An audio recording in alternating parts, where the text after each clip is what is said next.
What is happening, y'all? Well, I know I'm not outside, so I'm kind of breaking the rules of the channel. But maybe it is going to be kind of weird. And I'm in my dark little office because this is as much light as I have in here. I'll see if I can lighten it up in editing for you a little bit. Speaking of editing, I'm sitting here and I'm working on editing a video. And what I'm doing is I'm going through a lot of my old, I've only been doing this a year. I've been doing this for a year now. And I started thinking I want to kind of scroll back through some of my original videos. And while I've been doing that, I've been cutting out some pieces that where I talk about whatever I talk about in that moment, but I kind of ramble on or rant about some things. So I've been cutting those out and making short little videos, standalone videos of just that little section itself. And the reason I'm doing that is a couple reasons. I mean, not the most important, but I mean, admittedly, I would like my channel to be a little more algorithm friendly. So I want to get some shorter videos in that maybe people stick around and watch the whole thing in one sitting, so that I become more algorithm friendly, because I'm probably never going to be niche friendly. So I'm trying to pepper in some things to help me hook into the algorithm a bit. But that's not the most important thing, but I just want to be upfront and just honest about that. That is part of the planning. The main reason I started doing this is because you've probably been watching my videos here where I'm talking about, if you've been with me for a while, you probably watched the videos recently where I keep talking about self-study. And I had this thought hit me that I could go back through my videos and maybe find some things where I'm talking, because I've told y'all before, I don't know if this might be the first time you've watched my video, if you just clicked on one of my videos, I don't know, but if you've been here, you know, I've told you before that the self-study thing is very important to me. So I was thinking that, so I did what I do best, and I lost my train of thought while I was talking because I'd veer off in so many different directions. But what I was getting at is, I've told y'all before that using this, that my biggest reason for this YouTube channel is for self-study and self-examination. I've been talking about it a lot lately, and I came up with the idea that I could start going through my videos going back a year ago, you know, back through my old videos and finding sections where I'm talking about things and clipping those together so that I can re-examine them, and I can watch myself over a year's time as I talk about things and see how those things connect, and if I've evolved, or if I'm consistent, or if I'm inconsistent, if one day I'm saying one thing, the next day I'm saying another. So consistency. So I had this idea that I could start kind of going through this for consistency. So that's the biggest reason that I'm clipping these together and making these other videos. But that's not actually what I turned the camera on to talk about at all. It just happened to be what I opened with for whatever reason. What I turned the camera on for is, I was sitting here, and in a lot of these videos I'm talking about why I think it's important to that we praise God, and that that time the camera just shut off on me for no reason. But I've been talking a lot in these videos about why I think it's important to pray and everything. And if you haven't been here before, to try to kind of nutshell that for you, I think that it's the prayer and worship and praise is necessary at least equally as much, so that we ourselves, for the benefit of us ourselves, so that we remember that life is a gift, and that we treasure it that way. So I started thinking about I started thinking deeper into that, Like, what does that even mean? That so that we can appreciate it and see it as a gift ourselves, and like, necessarily, why does that matter? Why do we need to appreciate it? Why do we need to see it as a gift? And I think again, and you're watching it in real time right now. My brain goes in a million different directions when I start thinking about anything, but with this, I started thinking, like, how can I relate? Because I go back to the we are made in the image of God thing. I don't believe that means like fingers, toes, knees, and all that. I think it means that it's more of a likeness type statement, like the way that we operate. Our ability to create is a big one. That's like the big one, our ability to create. But anyway, I started thinking about that. We're made in God's image, so I try to think, like, how can I relate to that? Like, how can I relate to that thought of we need to pray to you so that we know that life is a gift and treasure it and appreciate it. And I don't know if I'm articulating this very well or not, but where I started to connect with this with this need of prayer and worship, this idea that I'm laying out, is I started thinking about myself in my life and times that I know that I've been like a good friend or a good father or a good son, good whatever version of me it is in that place. Like, I think of the times that I've been good and that I've done what's right. I've done what I felt was right, and like within relationships of people. And like, when I'm sitting here, and one of the reasons I'm kind of struggling with this is because I'm literally just putting this together, like, as we speak. I started thinking about this, thought I better grab the camera and record this, even if I don't post it. But anyway, like, what it takes, like, what I'm sitting here realizing and thinking is what it actually takes to be a good friend, to be a good father, husband, whatever your title is, your lots of things in life.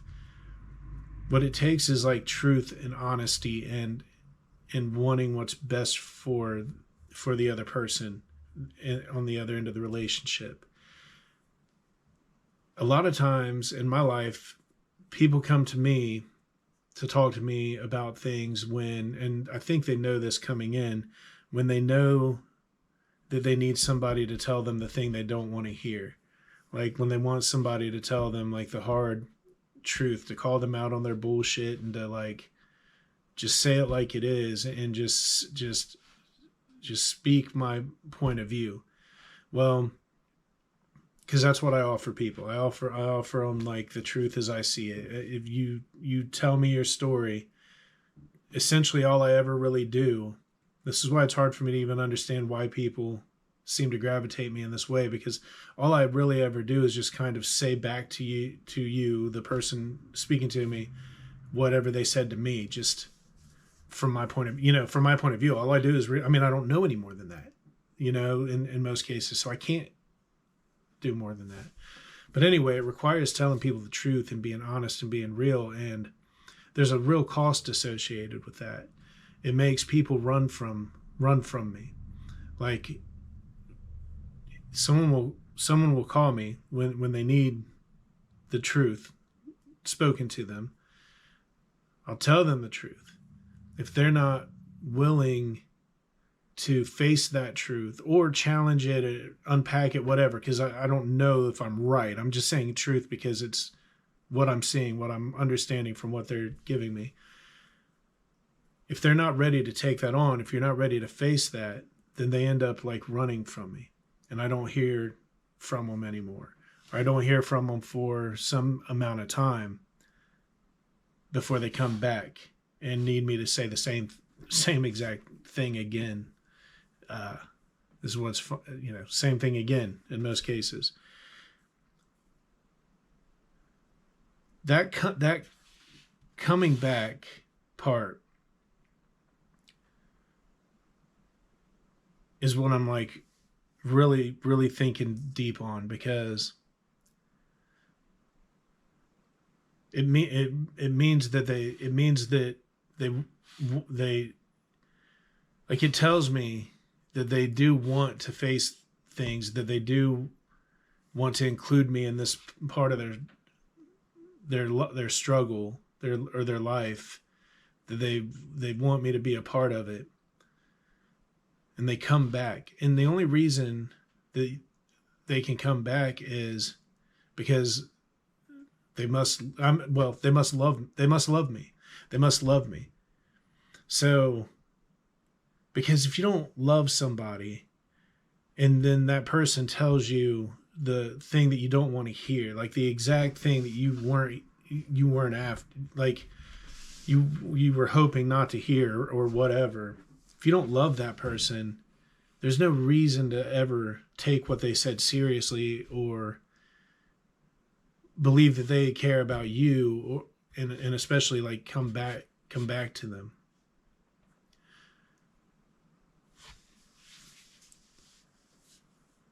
Do you know what I'm saying? Like if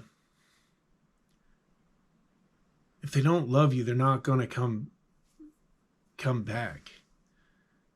And they need to know that they love, and they need to know that they love you, and that you love them. So essentially it's like not, and I'm talking about me because I'm me, but like you in your life or whatever, like I think I'm realizing is that it's really impossible for you to help somebody if that person doesn't love you. Like you can't do anything for that person in your life if that person doesn't love you, and if you don't love them, you can't help them. Like I think that's what I'm starting to unpack here. Like there has to be love. There has to be love. And like you need, not only does the person that you love need to be reminded that you love them, but you need to keep that out in front of yourself too, because it's easy to fall into complacency with the people that we love. Like something that I've like realized throughout my life is that I'm much harder on the people that I love than I am people that I don't know anything about. Yeah, I'm much harder on them. So anyway, I'm not saying, I don't know if I figured I don't know if I figured anything out, but this is just something that's clicking to me. And I thought I better turn this camera on and record this thought and maybe potentially share it, because maybe this is like a thing that I would love for y'all to like help me unpack, down in the comments. Tell me what you think about what I'm saying here. But I think that's part of what I'm trying to understand more deeply about why we should look at life as a gift, and why we need to honor and praise God. And it's because we need to remember his love. We need to remember that we love God and God loves us. Just like like last night I was sitting in the living room watching TV while my wife was laying in the bed watching her TV, and we have a very strange setup here at home, but like I can see her. She's right over here. And I started thinking about how if we really took things seriously, would we allow that much space to be between us? It was probably only like 20 feet, but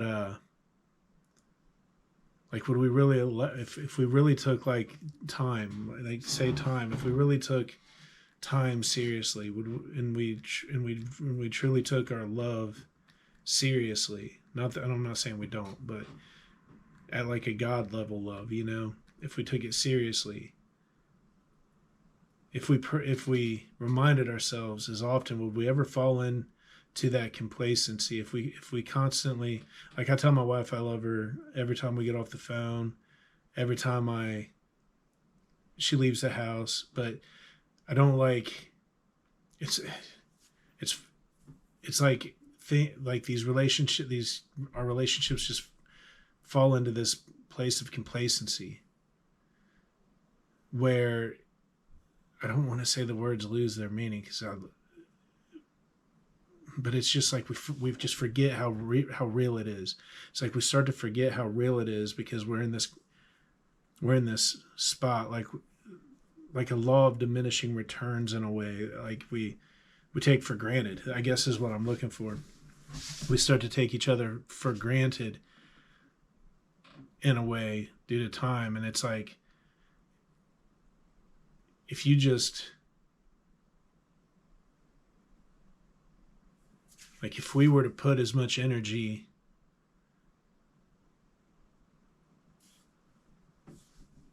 how do I say this?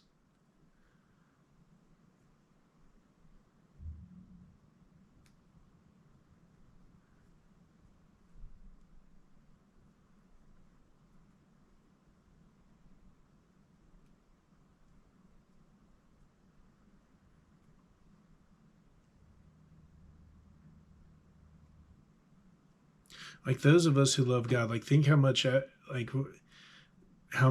effort we put into praise and worship. Like what if we did that with like the people in our lives as well? Like what if we, not in the same way as you do God, but what if every time you were around them, like you just showered them with praise and love, and they did the same for you, and like you guys really truly knew and understood your love for each other. Like think about how much of a benefit we really could be to each other.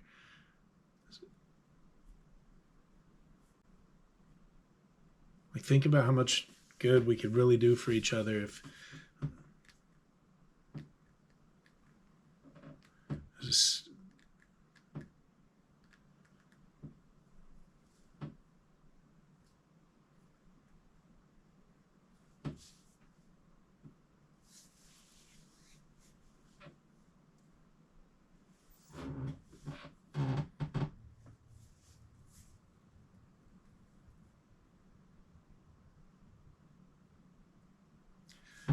yeah, it's a lot of thinking and I know it's a lot of long pauses to unpack something that seems like it probably seems like it should be simple, but yeah, I think that if you don't if if you don't love God, he's not going to be able to help you, is what I'm trying to say. He's not going to be able to intervene in your life. No differently than if you don't love your dad, you're not going to keep coming back to him when all you're getting every time is the words you don't want to hear. You know, you're not going to come to me or your brother or your uncle. You're not going to keep going back. You're not going to keep that door open to them in your life without loving that person, and without them knowing that you love them, and without them loving you and you knowing that they love you. So I think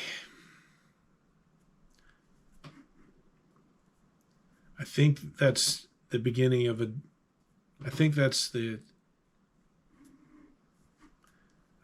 beginning of maybe a deeper understanding of what I've been saying a lot about praise and worship and a lot of my videos lately. I'll probably cut a lot of these long pauses out, guys, because